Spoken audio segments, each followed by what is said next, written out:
મારું નામ નિલેશ વિજયભાઈ ભોગેસરા છે. હું કુતિયાણામાં રહું છું. અત્યારે જે વિદેશ મોકલવાના નામે છેતરપિંડી થઈ છે એવી જ એક છેતરપિંડી મારા ઉપર પણ થયેલ છે.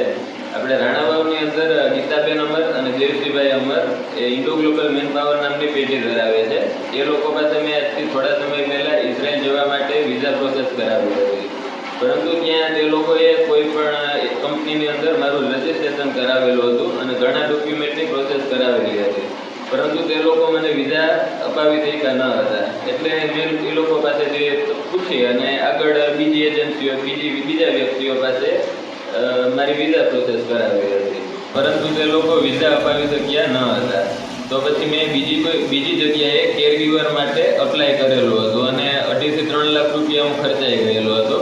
અને પાછી મારી જે એમ્બેસીમાં મારી જે બધી ડોક્યુમેન્ટને પ્રોસેસ થઈ ત્યારે મને એવું જાણવા મળ્યું કે આ લોકોએ જે રજિસ્ટ્રેશન કર્યા છે તે રજિસ્ટ્રેશન એ લોકોએ કેન્સલ કરાવેલા નથી.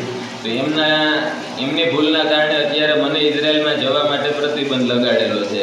તો આ શિકાર હું બનેલો છે. અને એ લોકોએ જ્યારે 8 લાખ રૂપિયાથી શરૂઆત કરી હતી કે 8 લાખ રૂપિયા અમે આપીએ તો એ લોકો જોબ અને વિઝા અમને આપી દે. ત્યારથી મારી ફાઇલ ત્યાં હતી. છેલ્લે 14 લાખ અમે ચૂકવવા તૈયાર હતા. ત્યાં સુધી અમે એ લોકોની વેઇટ કરી પણ અમારું કોઈ વિઝા કે જોબ અમને મળી નહીં.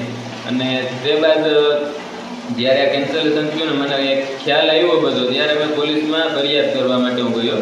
પરંતુ એમનો મને કોઈ પોઝિટિવ રિસ્પોન્સ મળેલો ન હતો. ત્યારબાદ મેં હોમ મિનિસ્ટ્રી, CMO સાહેબ અને બીજા ઘણા ઇન્કમટેક્સ ડિપાર્ટમેન્ટ અને ઘણી બધી જગ્યાએ ઘણા વિભાગમાં મેં કમ્પ્લેન નોંધાવેલી છે.